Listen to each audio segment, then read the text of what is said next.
चलो ये अपनी रिकॉर्डिंग ऑन हो चुकी है। हाँ, एक बार मैं थोड़ा सा दोहरा देता हूँ ताकि एक हेडिंग बन जाएगा कि ये वीडियो किस पर्पज के लिए बनेगा।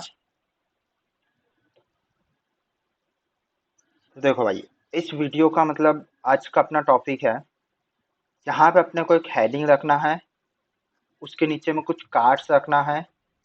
फिर दूसरी हेडिंग होगी जो कि पहली हेडिंग अपनी मूवी का होगा, दूसरा मूवी के रिलेटेड कार्ड्स होंगे जिसपे इमेज शो होगा और उसका टाइटल शो होगा। दूसरा हेडिंग होगा वेब सीरीज के लिए, जिसमें फिर से कार्ड्स होंगे, जिसमें इमेज और हेडिंग होगा। तो ये काम अपन स्टैटिक करके देखने वाले पहले। इसके बाद में अपन इसे डायनामिक करेंगे।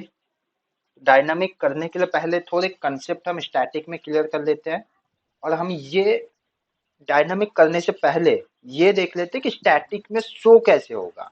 हार्ड कोड लिख के ये कर लेते हैं कि भाई शो कैसे होगा, उसके अकॉर्डिंग हम काम करेंगे। चलो जी, अब वापस आते हैं। मुझे इसकी ज़रूरत नहीं है, इसकी भी ज़रूरत नहीं है, अभी मैं इसे प्लस कर देता हूँ।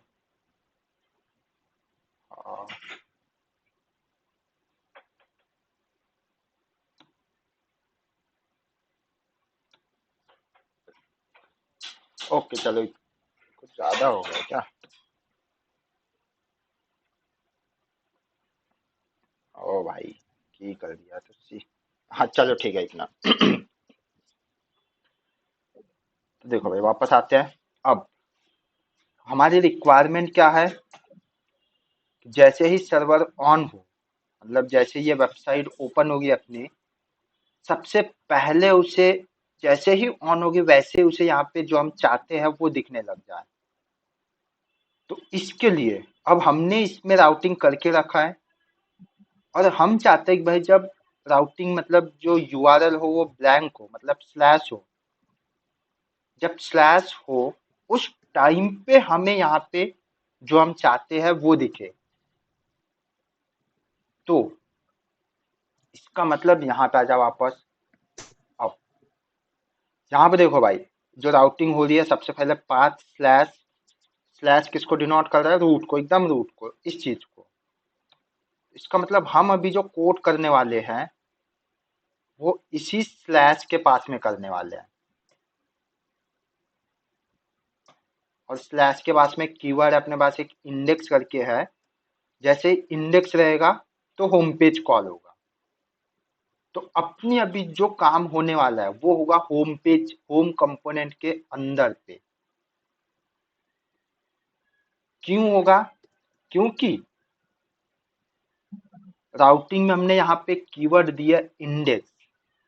इंडेक्स किस चीज को डिनोट करता है कि भाई जहां पे भी आपका अभी करंटली में है, दैट इज अ इंडेक्स। आपकी राउटिंग अभी जहां पे भी है वो इंडेक्स है।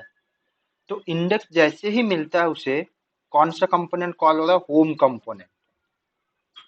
तो हम अभी जो भी कोड लिखने वाले हैं तो सारा कोड लिखेंगे होम कंपोनेंट।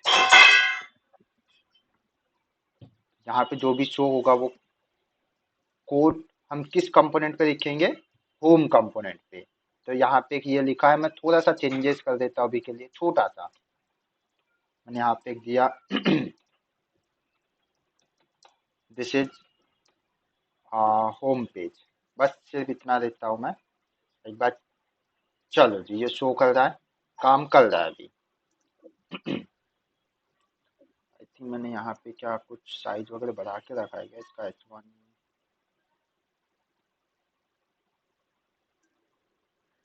तो मैंने CSS दे रखी है लगता है। अच्छा, आउटलेट में, सॉरी, आउटलेट में मैंने ये दे रखी है 15, तो मैंने दिया इसे 20 पिक्सल।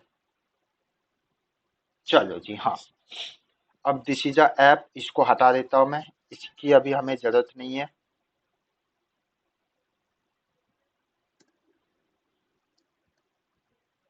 के पास आ जाओ, इस पे है क्या? हाँ, ये रहा।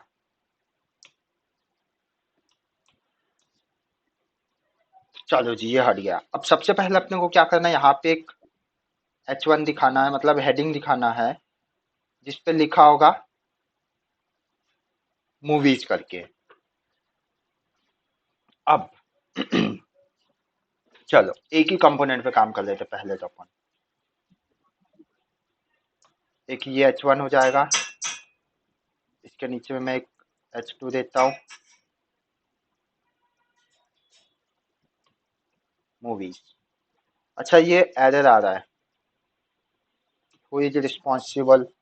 इसके लिए कौन रिस्पॉन्सिबल है भाई, मतलब इसका आंसर देने के लिए कौन तैयार है? जो ओम बोलेगा भाई वो बोलेगा। क्या बताओ बताओ भाई, ओम भाई बताओ।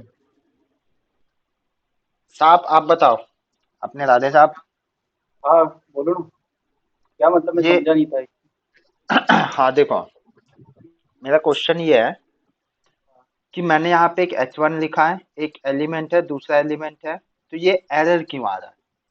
जैसे मैंने पहले एक एलिमेंट को कमेंट कर दिया तो एरर बंद हो गया और ये चल रहा है, और जैसे ही यहाँ पे दूसरा एलिमेंट आ गया मतलब H2 आ गया, तो ये एरर आने लग गया यहाँ पे। ये ये चलता है, क्यों ये हो रहा है? इसके अंदर होना चाहिए ना ये, तो ये हाँ, रहेगा इसमें फ्रेगमेंटेशन लगेगा। आई थिंक मेरे पास में आवाज नहीं आ पाई सही से, वापस बोलो। इसमें क्या है, जैसे एक ही ड्यू में ये होना चाहिए, है ना। जिससे भी आप मतलब फंक्शन बना रहे हैं या फिर जो भी आप सेक्शन बना रहे हैं, तो एक ही ड्यू के अंदर होनी चाहिए एक चीज। तो इसके लिए अपन जैसे फ्रेगमेंटेशन का यूज करते हैं, तो जी साहब। मतलब फ्रेगमेंटेशन आपको एक ही वो कहा देता है कि उस ड्यू के अंदर आप मल्टीपल सेक्शन बना सकते हैं। जी साहब सही है। चलो जी।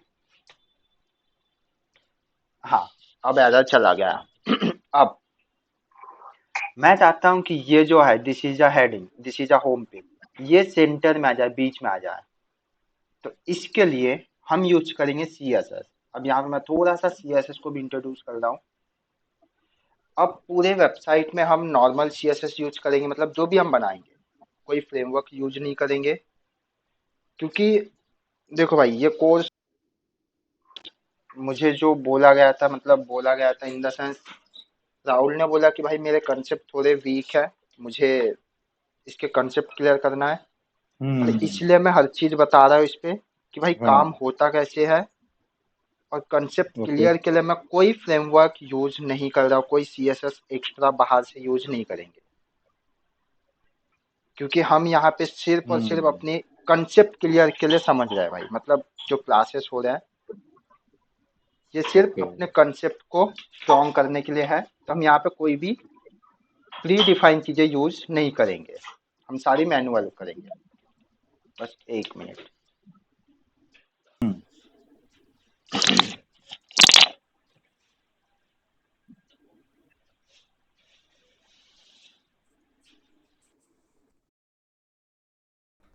हेलो। हाँ चलो जी। तो अब मैं यहाँ पे यूज़ करता हूँ CSS की मदद से मैं इसको सेंटर में लेके आना चाहता हूँ। तो भाई देखो, CSS यूज करने के तीन तरीके होते हैं, जहाँ तक मुझे पता है तीन अरे तरीके ओम होते भाई, हैं। आवाज आवाज कम हो गई। जी भाई हेलो। अब आ रही है बढ़िया। हाँ वो एक्चुअली मेरे हेडफोन पे वो चार्ज, मतलब चार्ज कम हो गया, तो मैं वायर वाले हेडफोन लगा के रखा हूँ शायद इसलिए। चलो कोई ना। ओके। अब ये आवाज़ क्लियर है ना? हाँ अभी तो ठीक है। चलो ठीक है भाई। हाँ तो देखो भाई, मेनली जो मुझे पता है तीन तरीके से हम CSS अप्लाई करते हैं हर जगह पे, मुझे जितना पता है तीन तरीके होते हैं। एक तो आप इंटरनल यूज कर लो, इंटरनल इन द सेंस जिस पेज पे आप काम कर रहे हो उसी पेज पे CSS कहीं तो लिख लो, वो कहाँ लिखेंगे वो भी देखेंगे। दूसरा होता है इनलाइन। इनलाइन मतलब जिस तरीके से मैंने कहा भाई इस पेज पे आप कहीं पे भी CSS अप्लाई कर लो, कहीं पे भी लिख लो इस पेज के लिए, उसी तरीके से इस एक लाइन के लिए अगर मुझे CSS लिखना है तो मैं सिर्फ इसी लाइन पे लिख दूंगा directly, that is in line CSS। और तीसरा होता है एक्सटर्नल CSS, जो कि कहीं और रखा होता है, वो हम उसे इंपोर्ट करके यूज कर लेते हैं। तो अभी मैं यहाँ पे यूज़ करता हूँ inline C S S. Inline C S S use करने का तरीका सिंपल है, स्टाइल लिखना है। अब स्टाइल के अंदर आपको अब देना है यहाँ पे डबल ब्रैकेट।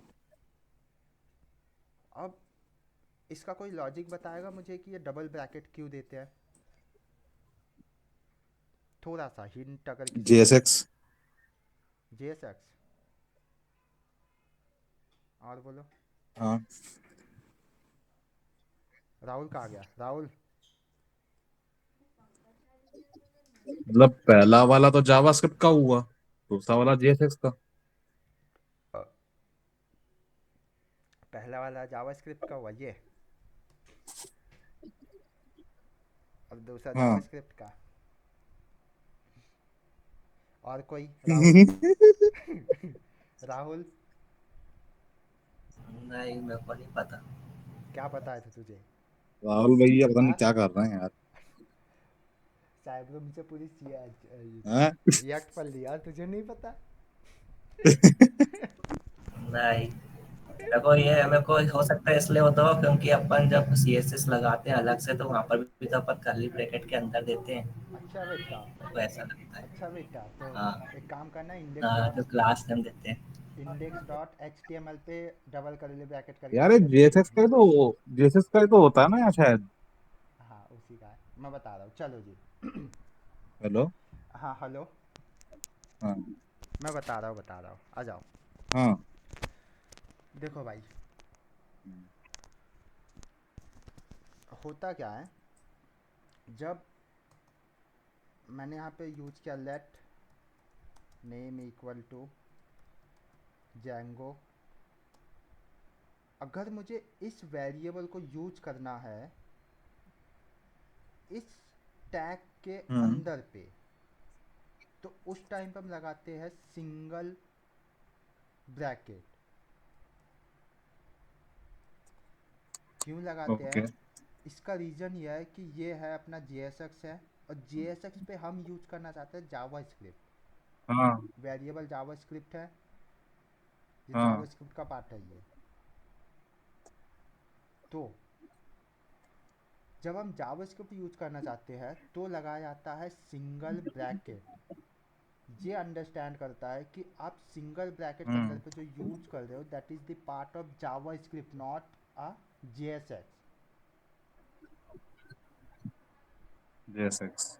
मतलब वापस से बोल रहा हूँ थोड़ा सा, जब भी हमें जावा स्क्रिप्ट यूज करना है अपने JSX टैग के अंदर पे, तो हमें हमेशा सिंगल ब्रैकेट का यूज करना है। बट जहाँ पे हम यूज करना चाहते हैं स्टाइल, CSS यूज करना चाहते हैं, तो भाई अगर मैंने सिंगल ब्रैकेट के अंदर पे मैंने यहाँ पे दिया मैंने दिया यहाँ पे कलर, ठीक है, मैंने दिया रेड, तो ये एरर देता है। क्यों? क्योंकि भाई सिंगल ब्रैकेट को स्पेशली बनाया गया है जावा स्क्रिप्ट का यूज करने के लिए, और ये आप यहाँ पे CSS लिखना चाहते हो, this is not a your JavaScript. कहानी ये सही। है कि सिंगल ब्रैकेट का यूज किया जाता है जावा स्क्रिप्ट का यूज करने के लिए JSX के अंदर पे, और इसीलिए अगर हम इस तरीके से लिखेंगे तो ये बोलता है भाई मुझे, ये इस चीज़ को जावा स्क्रिप्ट समझता है, but this is not a Java script, ये अपनी CSS लिखना चाहते हैं हम। हमारी फीलिंग है कि हम CSS लिखे, बट मशीन इसे जावा स्क्रिप्ट समझ रहा है, तो वो इस चीज़ को समझ नहीं पाता, और इसीलिए जिसने रिएक्ट बनाया उसने बोला कि भाई आपको CSS लिखनी है तो आप यूज करो डबल को, डबल ब्रैकेट। तो अब जैसे आप डबल ब्रैकेट यूज करते हो, अब ये इसे जावा स्क्रिप्ट नहीं मानता है, इससे बना लेता है वो CSS।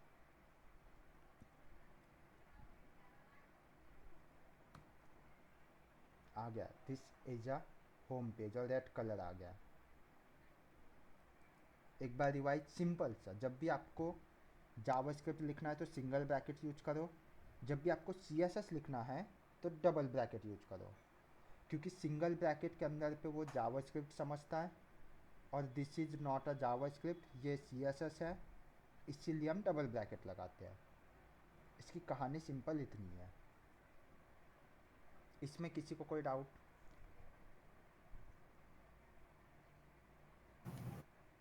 मतलब कुछ समझ में नहीं आया हो, या कुछ ज़्यादा मतलब समझाने का तरीका ना आया हो, ये बताओ। आ गया समझ। ठीक आ है। गया हम भाई। हाँ साहब, आ गया ना? चलो जी। तो अब जब भी आपको CSS लिखनी है इन लाइन, तब डबल ब्रैकेट के अंदर लिखोगे, और जो भी CSS है सारी CSS आप अप्लाई कर दोगे। मुझे अभी सिर्फ उसे सेंटर में लाना है, तो मैं यहाँ पे दूंगा टेक्स्ट अलाइन और सेंटर दे दूंगा मैं, और ये सेंटर में आ गया। बस मुझे इतना ही चाहिए था। तो CSS अप्लाई करने का एक ये तरीका है, और दूसरा बता देता हूँ मैं, दूसरा इस पे बताऊँगा। चलो मैं इसमें से कलर हटा देता हूँ। चलो जी, ये हो गया एक। अब H2 में ये मूवीज़ आ गया टाइटल। अब इसके नीचे मैं कार्ड्स दिखा देता हूँ नॉर्मल सभी के लिए। मैं क्या करता हूँ, कार्ड्स, काफ़ी सारे कार्ड्स होंगे, तो उसके लिए मैं एक डिव यूज कर लेता हूँ। एक डिव के अंदर पे, या तो हाँ,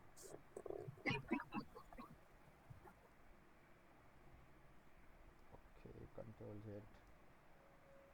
चलो, एक डिव के अंदर मैं दूसरा डिव यूज करता हूँ। इस पर मैं क्लास देता हूँ कार्ड, और इसकी क्लास देता हूँ मैं कार्ड्स। मतलब ये ऊपर वाला डिव कार्ड्स है, जो कि कंटेन करेगा इंडिविजुअल कार्ड को, और ये कार्ड है। अब इसके अंदर मुझे एक इमेज रखनी है, तो मैं क्या करता हूँ, सिंपल इमेज लिखता हूँ बस भाई, और SRC लगाता हूँ, और एक अल्ट लगाता हूँ, स्लैश, अभी कुछ भी देता हूँ मैं, home.png, और नो इमेज। और इसी के साथ में एक होगा अपना एक H4 देता हूँ, हेड टाइटल, मूवी टाइटल करके, TITL, ठीक है भाई। चलो जी, तो ये कुछ इस तरीके से दिख रहा है। अब मैं यहाँ पे, अब अपने को यहाँ पे एक इमेज चाहिए। अभी देखो यहाँ पे इमेज का सिंबल है, मतलब क्योंकि से इमेज मिला नहीं, तो ये दिखा रहा है। साथ में हमने अल्ट में जो लिखा था वो शो कर रहा है। अब ये इमेज और ये इफ एल्स की तरह काम करता है, कैसे वो देखते हैं। अब मुझे यहाँ पे इमेज चाहिए, क्या चाहिए मुझे, इमेज चाहिए। तो भाई साहब, कोई है इमेज, कोई बता सके मुझे थोड़ा बहुत इमेज के बारे में, कि भाई कैसे मैं लेके आऊँ या क्या करूँ, क्या तरीके हैं। पहले तो ये बताओ कि कितने तरीके अपने पास में है। कॉपी, वो 2, सही है। तरीके तो बहुत सारे हैं। एक फोल्डर में डाल लो, या तो फिर कॉपी इमेज एड्रेस कर लो। बट रखूँ कहाँ उसे? एक फोल्डर के अंदर पब्लिक। हम्म, चलो जी। हाँ, तो देखो भाई, यहाँ पे यूज करने के तरीके बहुत सारे हैं, बट हम अभी मेनली दो चीज़ें देखेंगे। दो तरीके से हम इमेज यूज करेंगे, वो देखते हैं। सबसे पहले तो मैं एक इमेज उठा लेता हूँ। मैं जाता हूँ अपने डेस्कटॉप पे, कोई भी इमेज उठा लेता हूँ, चेक करता हूँ पहले मेरे पास कौन सी इमेज है। अरे भाई इधर मत देखना, मेरी गर्लफ्रेंड की इमेज है।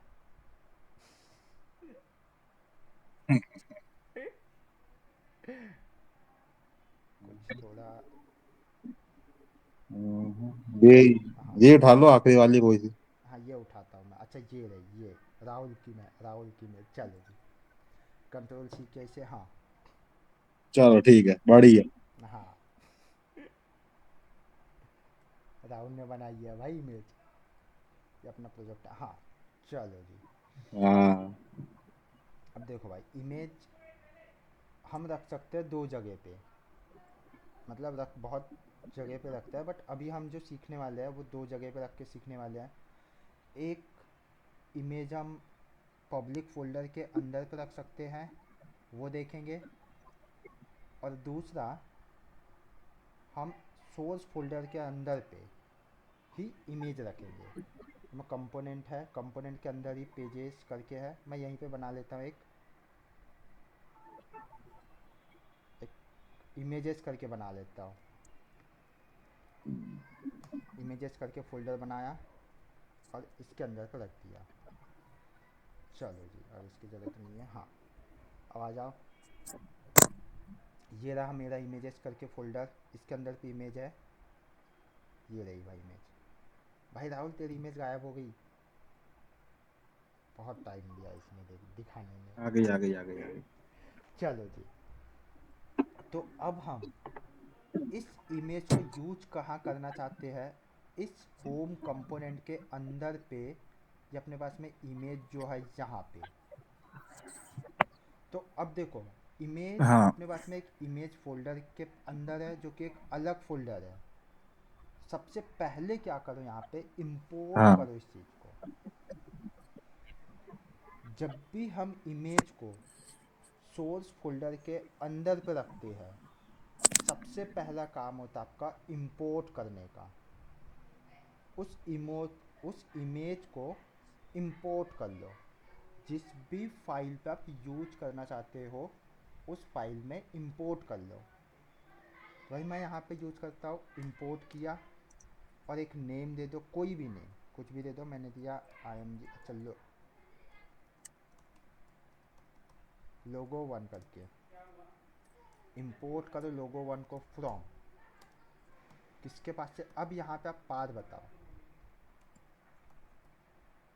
आया भाई देखो, होम करके आया, मूवीज़ करके आया, साइन इन, फोल्डर आ रहा है अभी, वेब कॉन्टेक्ट। अब ये सारे फोल्डर कहाँ हैं, तो भाई जैसे मैंने पेजेस को क्लिक किया तो इसके अंदर पे कॉन्टेक्ट करके है, होम है, मूवीज़ है, साइन इन एंड वेब है। मतलब double dot and slash, okay sorry, double dot and slash जैसे ही मैंने दिया तो इसने पाथ लिया है पेजेस जो फोल्डर है इसके अंदर तक का। बट हमें तो चाहिए भाई पेजेस फोल्डर के बाहर में एक इमेजेस फोल्डर है, इसके अंदर की इमेज है वो चाहिए। तो यहाँ क्या करना, डबल स्लैश डॉट स्लैश, फिर एक दो, नहीं आया, फिर डबल डॉट, फिर स्लैश दो। अब देखो जैसे आप डबल डॉट और स्लैश देते हो तो एक कदम पीछे जाता है, ये कितना जाता, एक कदम पीछे जाता है। अब कहाँ गया, अब मुझे शो कर रहा है इमेजेस नैव एंड पेजेस, जैसे कि ये इमेजेस नैव एंड पेजेस। तो अब ये किसके पास आया, कंपोनेंट के पास तक आया है। अगर मुझे SRC में जाना हो तो मैं यहाँ क्या करूँगा, फिर से डबल डॉट स्लैश, कहाँ गया मैं, देखो कंपोनेंट SRC में आ गया हूँ मैं, क्योंकि SRC के पास में app.js है, कंपोनेंट और इंडेक्स है।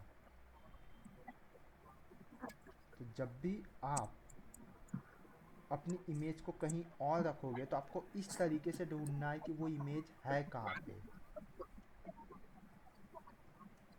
वापस आता हूँ, मैंने दिया डबल डॉट स्लैश, ये मुझे यहाँ तक लेके गया, बट मेरी इमेज इससे भी पीछे है। मैंने फिर डबल डॉट स्लैश दिया तो मैं आ चुका हूँ इमेजेस के पास में, स्लैश मुझे मिल चुका है। तो ये इंपोर्ट हो चुका है ये इमेज, किस नाम से, लोगो वन नाम से। और यहाँ पे देखो अब ये जो है ये जावास्क्रिप्ट का पार्ट है, और अगर मैं जावास्क्रिप्ट को JSX के अंदर यूज करना चाहता हूँ तो किस तरीके से यूज करूँगा,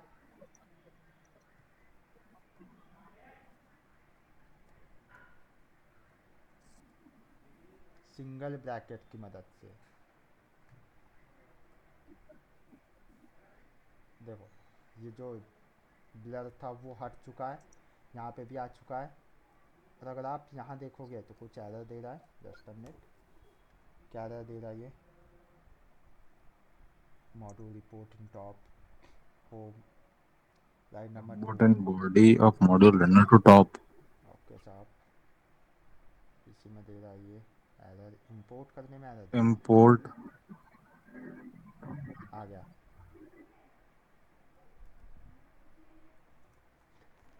बताओ भाई, इस चीज़ में फिर एरर आया। जैसे ही मैंने इसे import in ऊपर किया, body of ऊपर किया, module. ऊपर किया, देखो ऊपर किया, हाँ एरर हट गया, इमेज आ चुकी है देखो। हम्म हाँ जैसे ही मैंने इसे नीचे किया, एरर शुरू। बताओ क्यों? we are थोड़ा सा top किसी को हिंट है, important थोड़ा body सा। of module.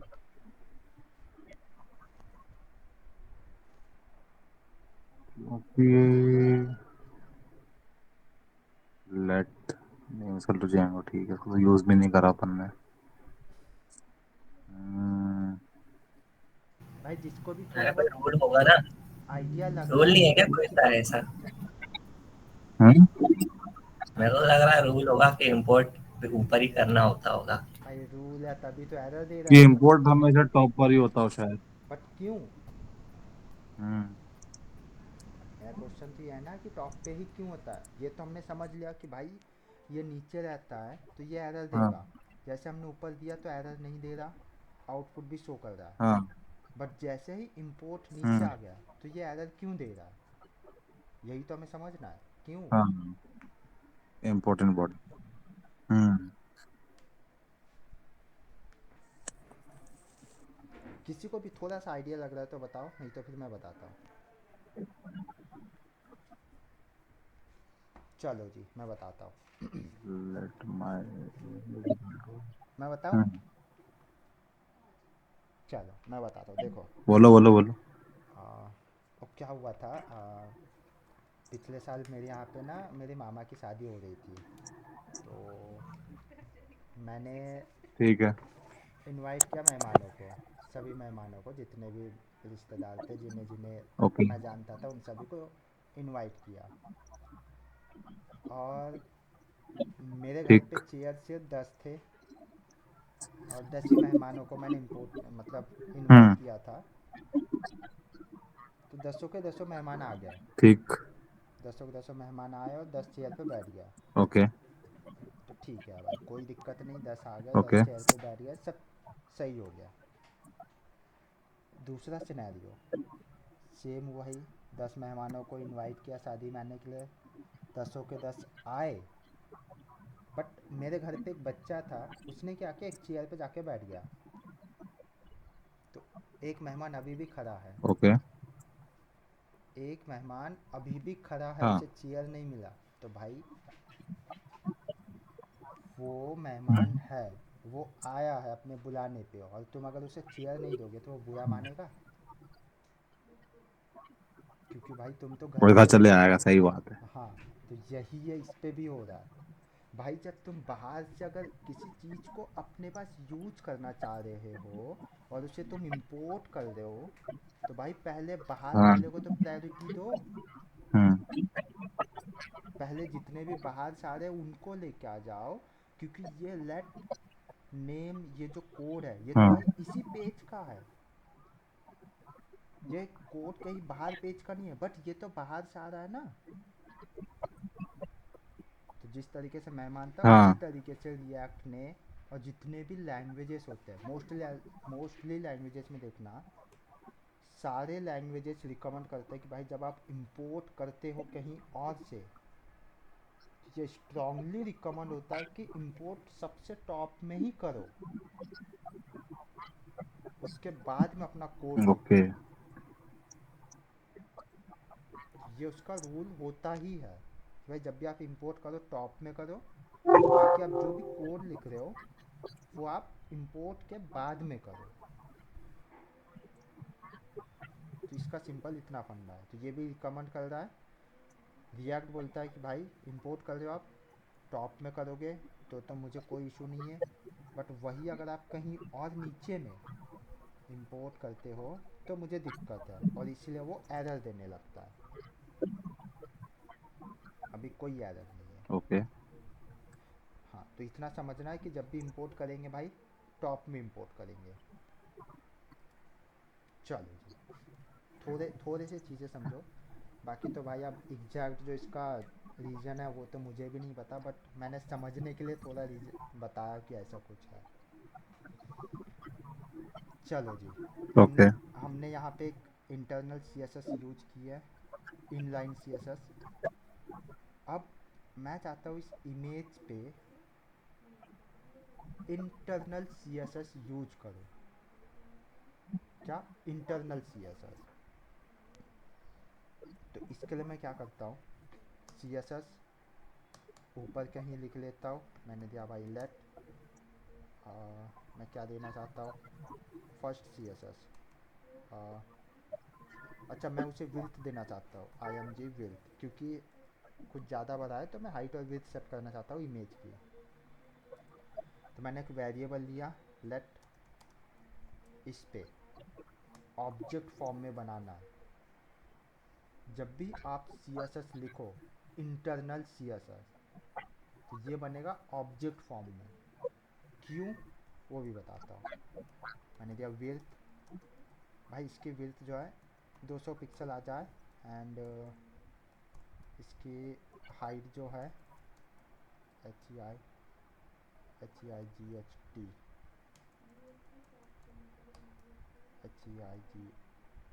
अच्छा हाइट नहीं आ रहा क्या, ओके सॉरी HEIGHT, हाइट आ जाए 200 पिक्सल। और मैं इस वेरिएबल को यूज कर लेता हूँ अब इस इमेज के पास में। क्लास नेम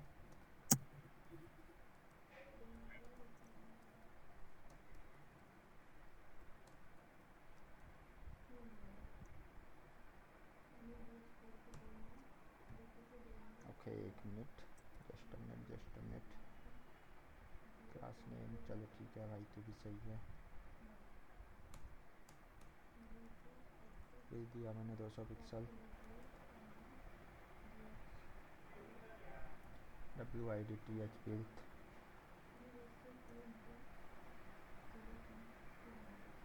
क्लास किसमें यूज नहीं हो रहे होते हैं, स्टाइल,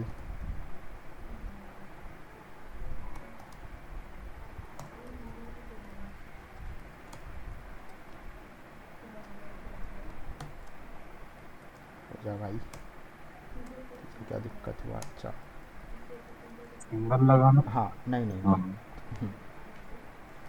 उसका दिक्कत नहीं है। जस्ट अ मिनट, 300, मैं इसकी हाइट भी दे देता हूँ 300 पिक्सल। चलो जी, तो पहले तो भाई एक बार इस कोड को देख लो, और थोड़ी सी अगर अंडरस्टैंडिंग हो पा रही है तो अच्छी बात है, नहीं तो मैं तो एक्सप्लेन करूँगा। ये कोड लिखा है इस तरीके से, और इसकी कॉलिंग कुछ इस तरीके से है। एक मिनट, इसे थोड़ा सा देख लो, अगर मतलब समझ पाए तो अच्छी बात है, नहीं तो भी कोई दिक्कत नहीं भाई, बट ट्राई करो समझने की। ये रहा, ये एंड ये, ट्राई करके देखो एक बार हो क्या रहा है।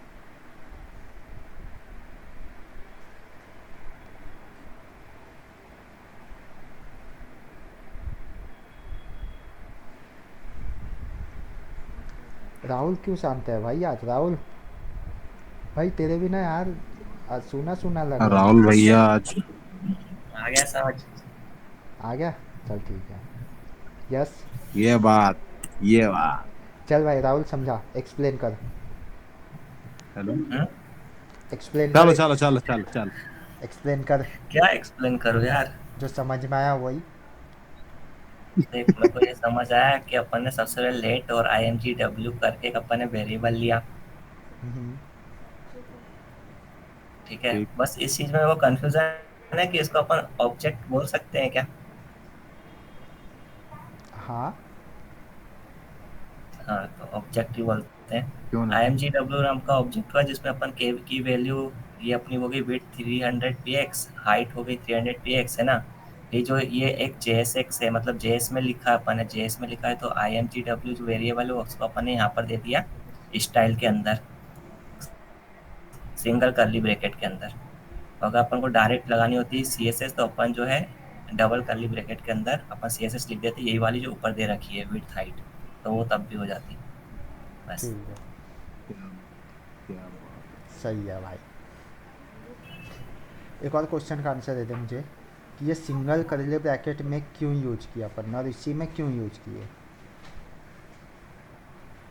क्योंकि सिंगल कर वेरिएबल है, मतलब क्वेश्चन ये अपन क्वेश्चन जेस। क्वेश्चन सुन ले। हाँ, सिंगल कर्ली ब्रैकेट में क्यों यूज किए और सिंगल में ही क्यों यूज किया अपन ने।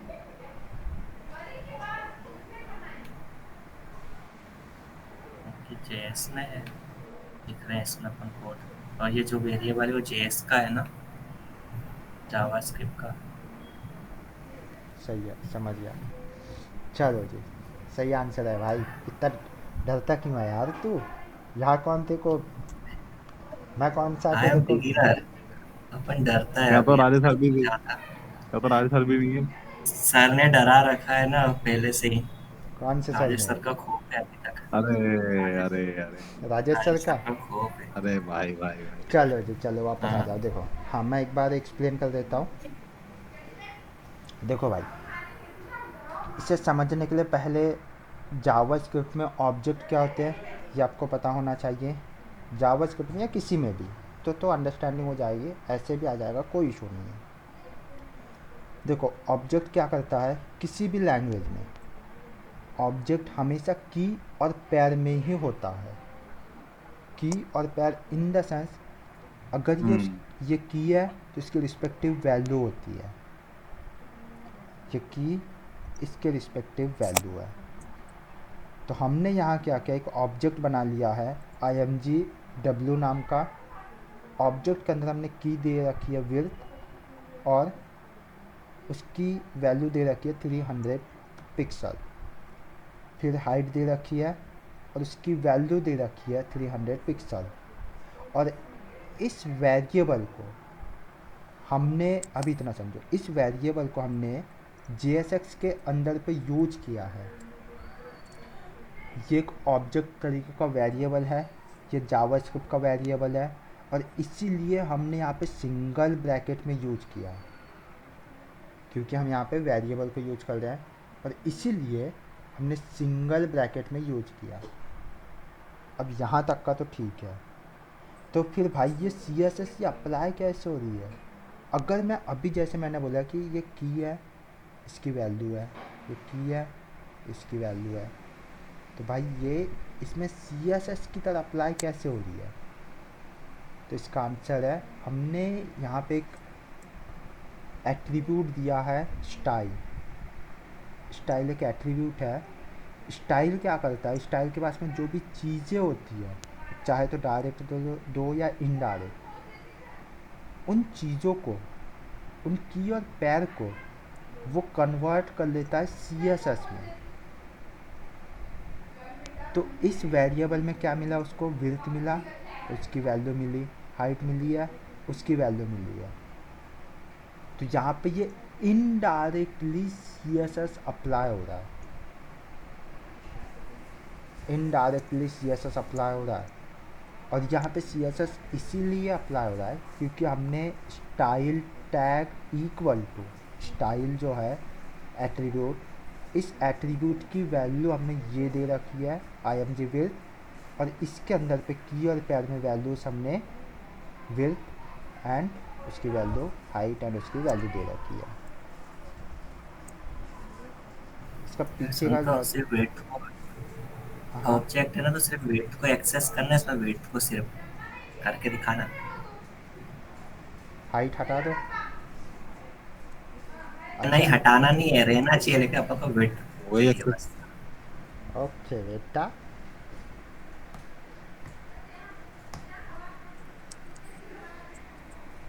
क्या एरर दिया, बात। एरर दिया, एरर दिया, एरर दिया। ठीक है,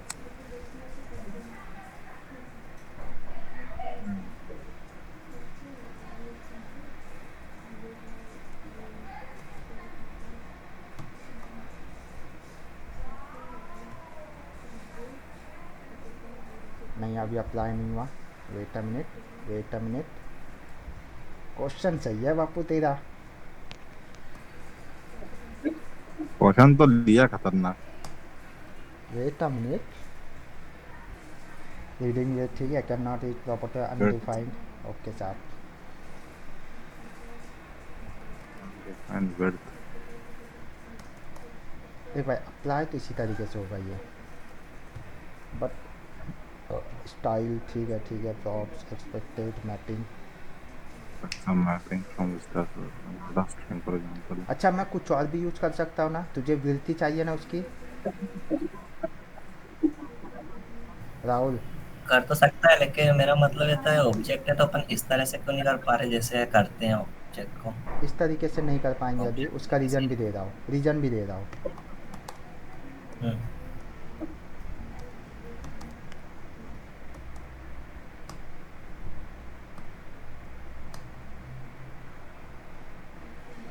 डॉट विड्थ ओनली w को पास कर दो, हो गया।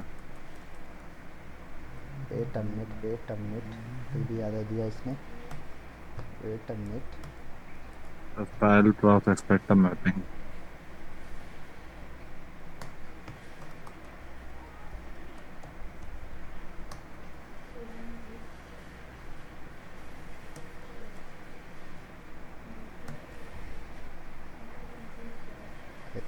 क्या क्या भाई, मानो मुझे प्रिंट थोड़ी होना मेरे भाई। तू एरर दे, मुझे उसने कोई प्रिंटिंग दिक्कत ओपन कर दी। नहीं। तू एरर दे भाई। अच्छा अरे लॉग लगाओ ना, लॉग। हाँ भाई, मैं क्या लगा रहा था, प्रिंट लगा रहा था मैं। 300 पिक्सल, ठीक है, ठीक है, ठीक है, ठीक है, ठीक है, ठीक है, ठीक 300 है। px आ रही है, वैल्यू तो आ रही है। वैल्यू आ रही है, लेकिन की नहीं मिलेगी ना भाई, हमें की भी चाहिए ना। हाँ सही। अभी सिर्फ वैल्यू मिल रही है, वैल्यू मिल रही है, वैल्यू मिल रही है। अगर मैंने ज़ीरो दिया, मुझे की और पैर दोनों के दोनों चाहिए। एक वेरिएबल अनडिफाइंड। अनडिफाइंड। अनडिफाइंड।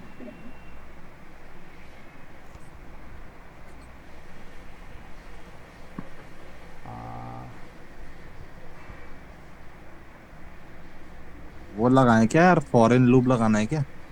वो उससे तो हो जाएगा, उसका कोई इशू नहीं है, उससे हो जाएगा।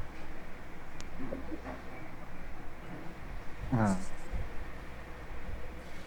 उससे हो जाएगा, उससे हो जाएगा, उससे हो जाएगा। इसमें मुझे अब क्या लगाना है?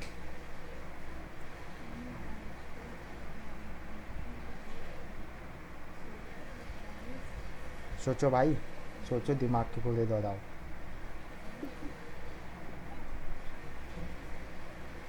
अरे अब 11 बज जाएंगे अभी। देखो इससे जब मैं एक्सेस करूँगा विड्थ से, राहुल एक बात बता, जैसे यहाँ पे तो मैंने दे रखा है विड्थ, तो ये स्टैटिक है। सपोज़ करता हूँ कि मैं एक ऑब्जेक्ट बनाता हूँ हाँ। जो कि रन टाइम पे इस पर वैल्यूज़ आएगी इस ऑब्जेक्ट में, तो क्या चाहता है इन द सेंस, क्या तो जीरो इंडेक्स की मतलब विड्थ ही चाहता है, या अगर पहले इंडेक्सिंग में जो भी, सपोज करते हैं कि कभी अगर हाइट आ गया है पहले इंडेक्सिंग पे, तो भी शो होना चाहिए, या सिर्फ और सिर्फ विड्थ शो होना चाहिए, ये बता। डायनेमिक मतलब हाइट भी आ जाए तो चल जाएगा। तुझे सिर्फ विड्थ ही विड्थ एक्सेस करना है ना? हाँ अभी तो विड्थ ही करनी है। चल ठीक है बेटा, और विड्थ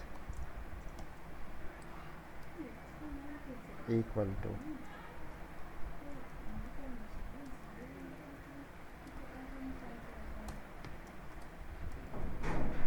WIDTH, ठीक है, with equal to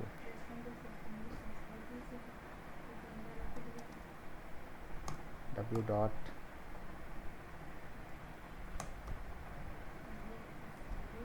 But IMG is not defined. IMG is not defined at home. कुछ और नाम रखना। नहीं क्योंकि एक ऑब्जेक्ट है। हाँ ले भाई, हो गया, डन। ले भाई, ओके, ये ले मतलब ऐसे। क्या बात है, क्या बात। भाई। ठीक है। ऐसे नहीं है, तरीके हैं भाई, जो जो तरीका तुम लगा सकते हो। ऐसे नहीं। कंसेप्ट पता होना चाहिए कि भाई इससे ऐसा काम होता है, बस कंसेप्ट क्लियर होने चाहिए भाई। सारे लॉजिक्स तो तुम ही लगाओगे। हाँ ओके, ये सही ले।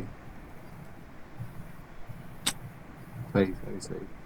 अब तूने बोला कि ये यही होना चाहिए, या तो फिर हम क्या करेंगे। चलिए तेरा क्वेश्चन अच्छा है भाई। एक एक क्या करेंगे, आने वाले टाइम पे एक ऑब्जेक्ट रखेंगे जिस पे हम पूरी CSS लूप की तरफ से लगाएंगे, मतलब लूप का यूज करके लगाएंगे। हम्म, पूरा CSS लूप का यूज करके लगाएंगे। याद रखना भाई, से बता देना, मुझे याद दिला देना। ओके, उस टाइम पे यहाँ पे कोई ओके स्टैटिक नहीं देंगे, यहाँ पे कोई स्टैटिक नहीं, वो पूरी चीज़ें डायनामिक आएंगी। चलो जी, अभी का ये काम हो गया। ठीक। अभी मैं फटाफट इसे कम करके, चलो वैसे मेनली चीज़ें अपनी कवर अप हो चुकी है। मुझे आज क्या बताना था, इमेज बताना था और CSS बताना था भाई। इमेज को किस तरीके से यूज करते हैं और CSS किस तरीके से यूज करते हैं। आई थॉट दो चीज़ें तो कवर अप हो चुकी है। अब मैं इमेज को और बता दे रहा हूँ। जब आप हाँ पब्लिक फोल्डर के अंदर पर अगर इमेज होगा तो उस टाइम पर हम किस तरीके से एक्सेस करेंगे उसे। चलो जी, मैं एक दूसरी इमेज रख देता हूँ पब्लिक फोल्डर के अंदर पे।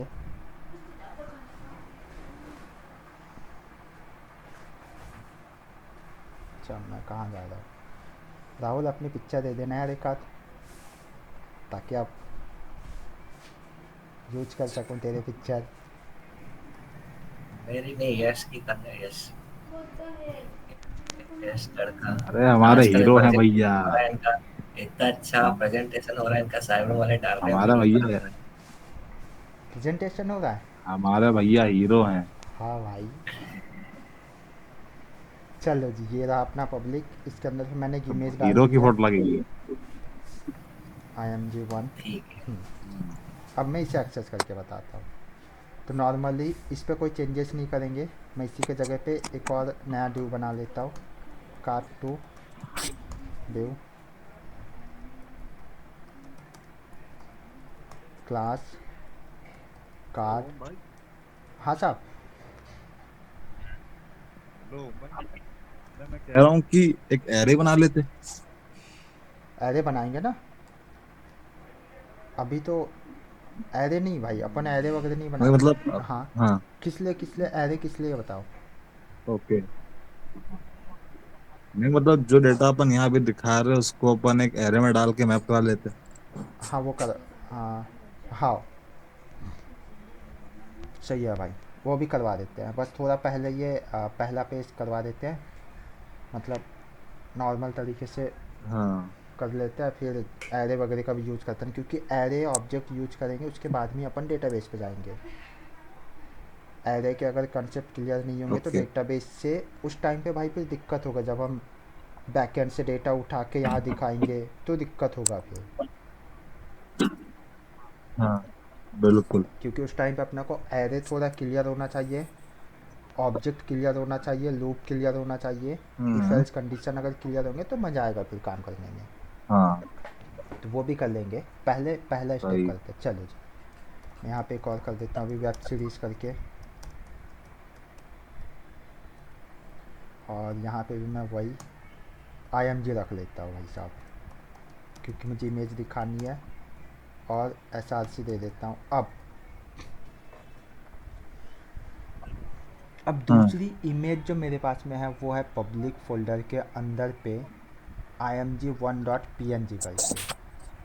सबसे सिंपल तरीका ये है भाई, कोई झंझट नहीं, कुछ नहीं करना। आपके पास में इमेज जो है उसे सीधा जब आप पब्लिक फोल्डर के अंदर पे रखते हो, यहाँ पे SRC के अंदर पे सीधा इस इमेज का नाम दे दो आप। मैं यहाँ पे नाम देता हूँ img1 डॉट, क्या नाम है, png। चेक करते एक बार, ये लो भाई, ये आ गया दूसरा इमेज। सबसे सिंपल तरीका भाई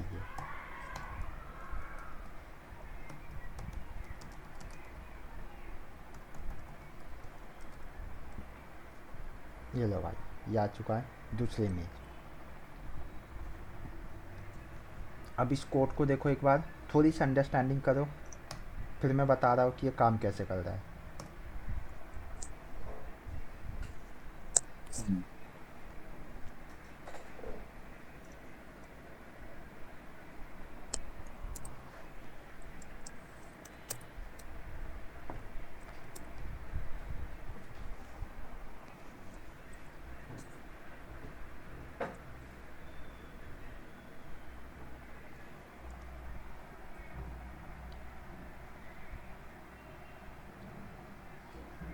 आया भाई, किसी को कोई एक्सप्लेन करेगा काम कैसे कर रहा है, how it is work?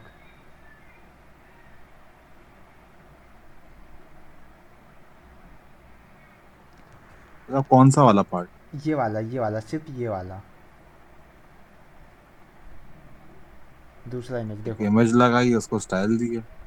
Style की तो कोई इशू नहीं है, बट इतना बताओ कि ये काम कैसे कर रहा है, ये सिर्फ इतना। हाँ कि यहाँ पे देखो आउटपुट पे शो हो रहा है, ये भी आउटपुट पे शो हो रहा है, ये भी आउटपुट पे शो हो रहा है, ओके। दोनों में देखो। इसके लिए मैंने SRC दी है, हाँ सीधा पाथ दे दिया है, बट इसके लिए मैंने ये ठीक है। यहाँ पे काफ़ी सारा झंझट किया था मैंने। हम्म, तो मुझे बस तो ये बताओ, हाँ, ये कॉन्सेप्ट समझ में आया और किस तरह काम कैसे कर रहा है, ये मुझे ये बता दो भाई। ये दूसरी वाली में ये कॉन्सेप्ट सिर्फ सबसे सबसे ऊपर करना, 1 मिनट। हम्म, क्योंकि अपन जो है फाइल को तो इंपोर्ट कर चुके हैं, search.png images पब्लिक में रखा है ना, लेकिन तो कहीं इंपोर्ट तो करा नहीं है। यही बताओ भाई, काम कैसे हम्म, कर रहा है, इसका बिहाइंड द सीन ये काम कैसे हो रहा है, ये बता दो मुझे। तो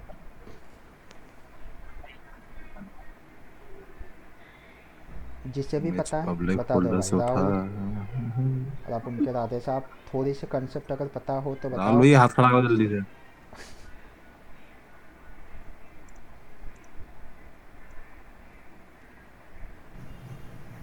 आई डोंट नो। भाई तूने तो बस आई डोंट नो भाई, कितने मज़ेदार शब्द थे यार तेरे, 3 शब्द।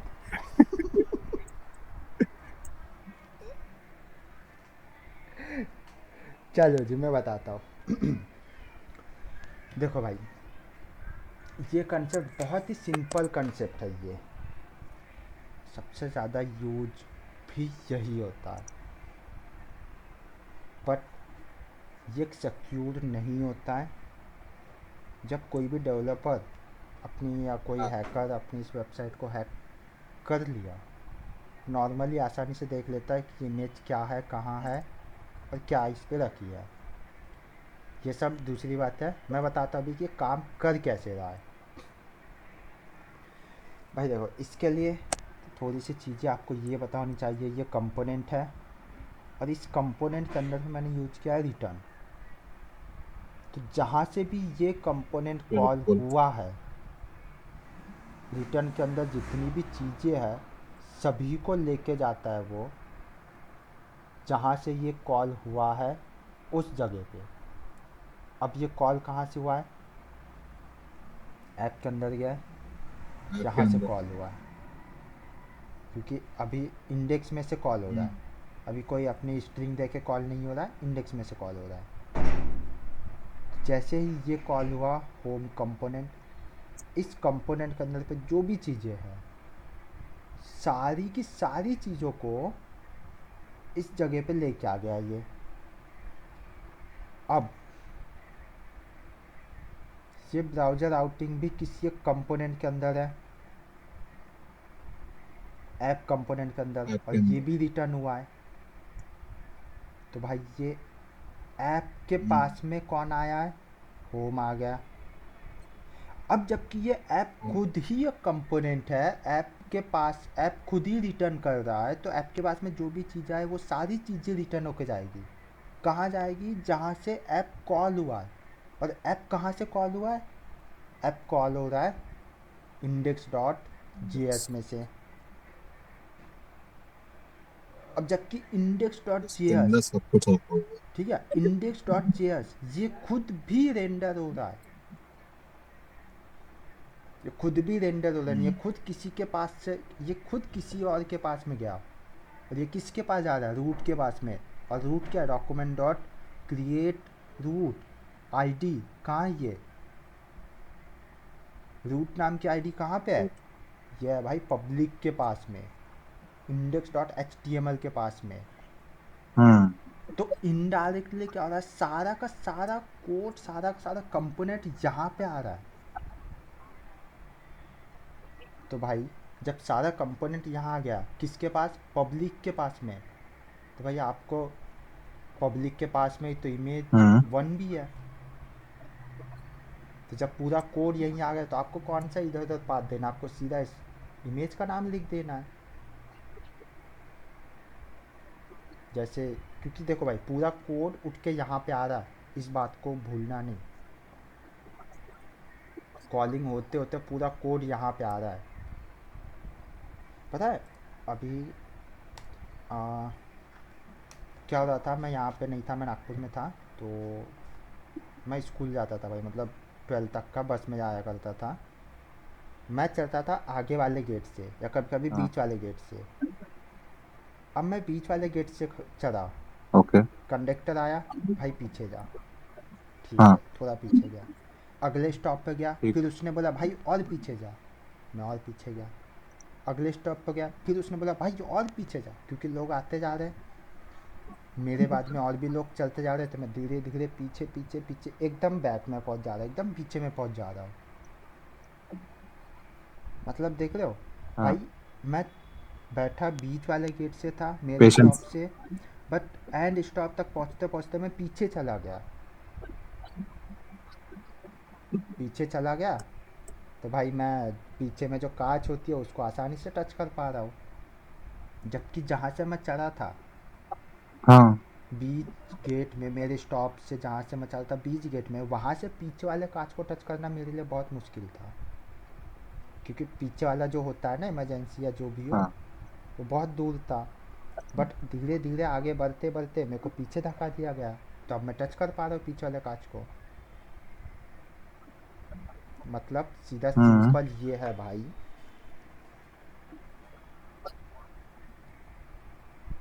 जैसे ही index.html कॉल हुआ, हिट हुआ, इसने कॉल किया ऐप को कि भाई ऐप आप मेरे पास आ जाओ। तो भाई ऐप खुद उठ के यहाँ पे आएगा। अब ऐप के अंदर गया तो ऐप तो ये जो इसके पास है वो तो लेके जाएगा। अब यहाँ पे इंडेक्स मिला तो ऐप ने क्या बोला, भाई ये कॉल हो रहा है, हाँ भाई। तो इसने क्या किया, होम को कॉल कर लिया, किसने, ऐप ने। तो होम जो है वो ऐप के पास आ गया, और ऐप जो है वो खुद इंडेक्स के पास आ गया, index.js के पास में। और index.js खुद जा रहा है कहाँ पे, index.html के पास में, यहाँ पे आ रहा है वो। तो पूरा कोड उठ के बिहाइंड द सीन पब्लिक के पास में आता, पूरा कोड हमेशा बिहाइंड द सीन पब्लिक के पास आ गया। तो भाई इसको फिर जब एक ही फोल्डर में है तो दूसरे वाले फाइल को एक्सेस करने के लिए कौन सा आपको पूरा पाथ देना है, नॉर्मल पाथ दे दो भाई आप तो सिर्फ। तो मैंने यहाँ क्या किया, SRC लिखा, सिर्फ और सिर्फ उस इमेज का नाम लिखा, और इट इज़ वर्किंग, एक्सेसिबल है ये।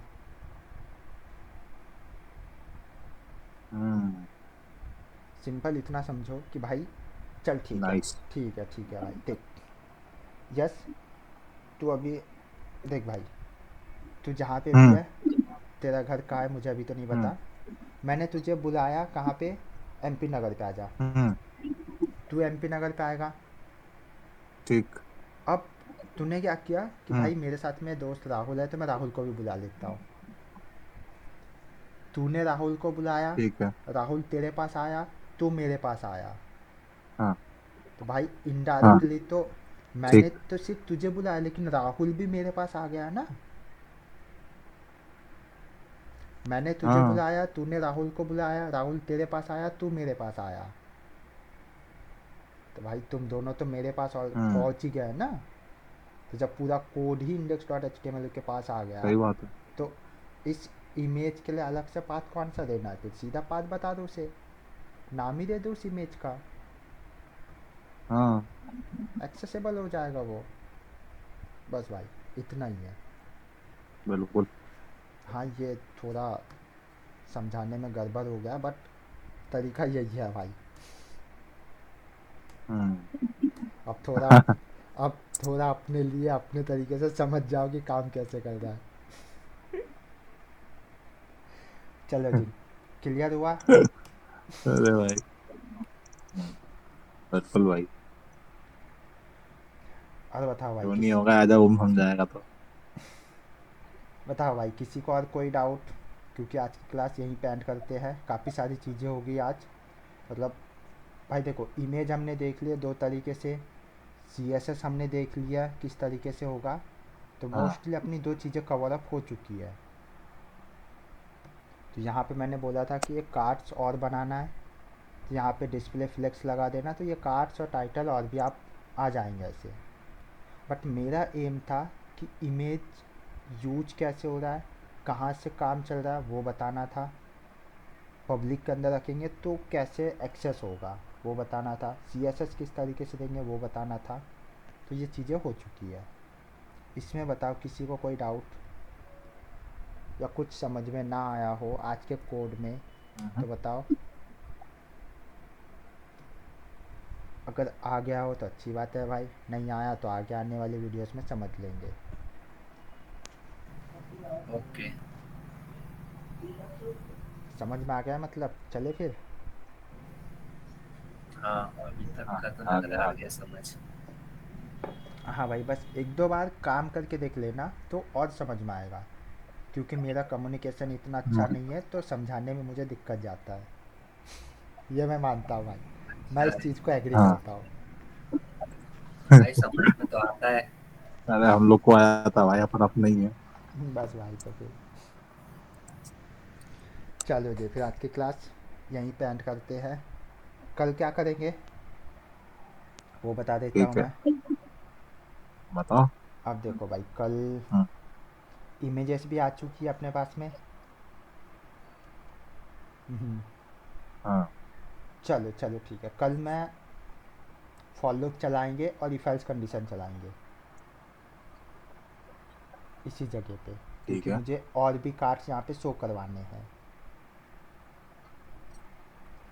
कल क्या चलाएंगे, फॉर लूप चलाएंगे, फॉर लूप समझेंगे और इफ एल्स समझेंगे, थोड़ा सा ओवरव्यू देखेंगे। बाकी फिर आने वाले टाइम में काम करते करते और भी समझाऊंगा बीच में, डोंट वरी, बट कल थोड़ा सा टच करवाऊंगा, जैसे आज अभी आज जो टच करवाया हो ना, कि थोड़ा सा ऐसा टच करवाऊंगा और यूजिंग बताऊंगा कि काम कैसे होता है फॉर लूप में। तो इसके लिए अपने को ज़रूरत पड़ेगी कल एरे की, ओके। तो हम एरे भी पढ़ेंगे, और ऑब्जेक्ट की अगर रिक्वायरमेंट होगी तो ऑब्जेक्ट पढ़ेंगे, नहीं तो array, for loop and if else, सिर्फ तीन चीज़ें देखेंगे कल। चलो जी ओके। फिर, चले, बाय बाय। Bye bye. शुभ बाय रात्रि। बाय। बाय।